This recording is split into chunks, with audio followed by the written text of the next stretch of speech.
The Gruffalo's Child by Julia Donaldson.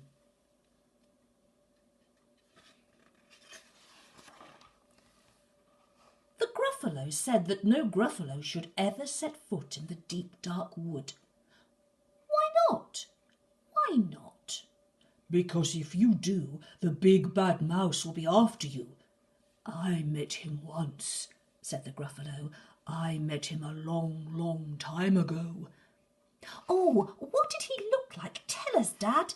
Is he terribly big and terribly bad?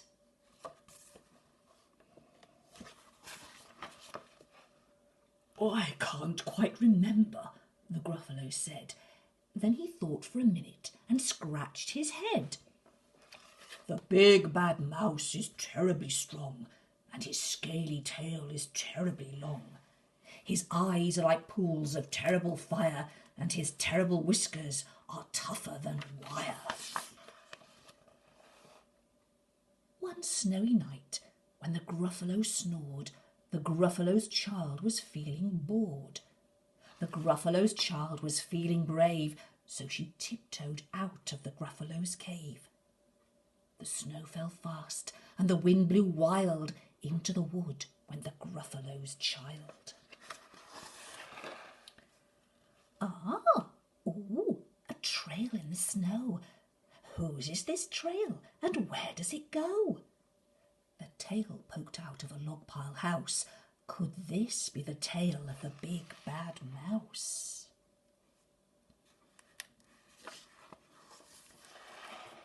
Out slid the creature. His eyes were small, and he didn't have whiskers. No, none at all. Why, you're not the mouse. Not I, said the snake. He's down by the lake, eating Gruffalo cake. The snow fell fast and the wind blew wild. I'm not scared, said the Gruffalo's child. Oh, marks in the snow. Whose are these claw marks? Where do they go? Two eyes gleamed out of a treetop house. Could these be the eyes of the big bad mouse? Down flew the creature. His tail was short, and he didn't have whiskers of any sort. You're not the mouse. Oh, not I, but he's somewhere nearby, eating Gruffalo pie. The snow fell fast and the wind blew wild. I'm not scared, said the Gruffalo's child. A track in the snow. Whose is this track, and where does it go? Whiskers at last in its underground house. Could this be the home of the big bad mouse? Out slunk the creature. His eyes weren't fiery, his tail wasn't scaly, his whiskers weren't wiry. You're not the mouse. Oh, no, not me. He's under a tree drinking Gruffalo tea.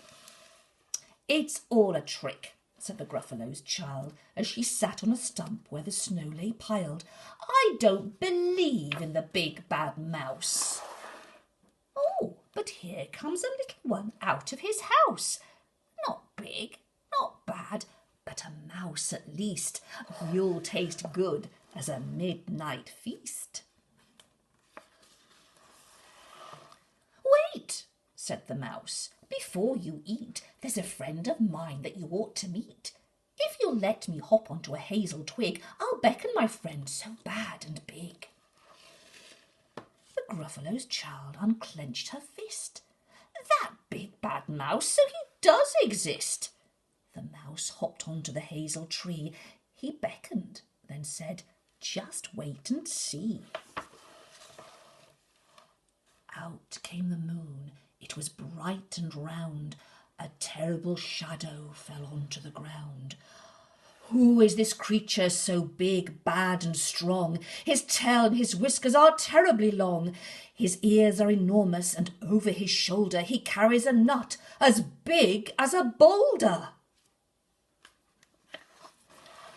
The big bad mouse, yelled the Gruffalo's child. The mouse jumped down from the twig and smiled. Oh, footprints in the snow. Whose are these footprints? Where do they go? The footprints led to the Gruffalo cave, where the Gruffalo's child was a bit less brave. The Gruffalo's child was a bit less bored. And the Gruffalo snored and snored and snored. The end.